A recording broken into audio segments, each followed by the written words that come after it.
ഇന്നലെ ഞായറാഴ്ച ആയതുകൊണ്ട് തന്നെ അച്ഛൻ വരുന്ന വഴി ടൗണിൽ നിന്ന് ഈ ഒരു സാധനവും കൂടി മേടിച്ചുകൊണ്ട് വന്നു കേട്ടോ. ഇത് എന്താണെന്ന് മനസ്സിലായത് വേഗം വന്ന് കമന്റ് ചെയ്ത് പറഞ്ഞു. സ്കൂളിൽ പോയിക്കൊണ്ടിരുന്നപ്പം മിക്കപ്പോഴും എന്റെ ചുറ്റുപാത്രത്തിൽ ഉണ്ടായിരുന്ന ഒരു കറിയായിരുന്നു കേട്ടോ ഇത്. പാലക്കാട് നിന്ന് അമ്മൂമ്മ അപ്പൂപ്പനും വരുമ്പം എപ്പോഴും ഇതും അമരപ്പയറും ഒക്കെ കൊണ്ടുവരുമായിരുന്നു.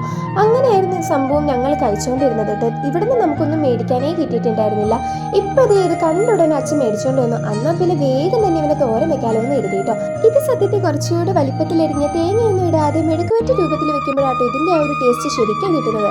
ഇവിടെ കൂടുതലും മെഴുകുവരട്ടിയേക്കാൾ ഇഷ്ടം തോരൻ വെക്കുന്നതാട്ടോ. അതുകൊണ്ട് തന്നെ ഞാൻ ഇവനെ തോരൻ വെക്കാലോ എന്ന് വിചാരിച്ചിട്ട് അതിന് വേണ്ട സാധനങ്ങളൊക്കെ ഇത് അരിഞ്ഞെടുത്തിട്ടുണ്ട്.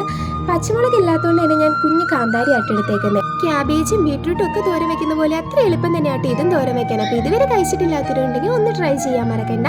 അപ്പൊ ഇതിന് ഞാൻ പറയുന്ന പേര് കൊത്തമര എന്നാണ്. ഇതുവരെ ഈ ഒരു സാധനം കഴിച്ചിട്ടില്ലാത്തവരുണ്ടെങ്കിൽ കമന്റ് ചെയ്ത് പറയാൻ മറക്കല്ലേ. അപ്പൊ ഇന്നത്തെ വീഡിയോ ഇത്രയൊക്കെ ഉള്ളൂ. അവസാനം നമ്മുടെ തോരൻ റെഡി ആയിട്ടുണ്ട്. ടാറ്റാ.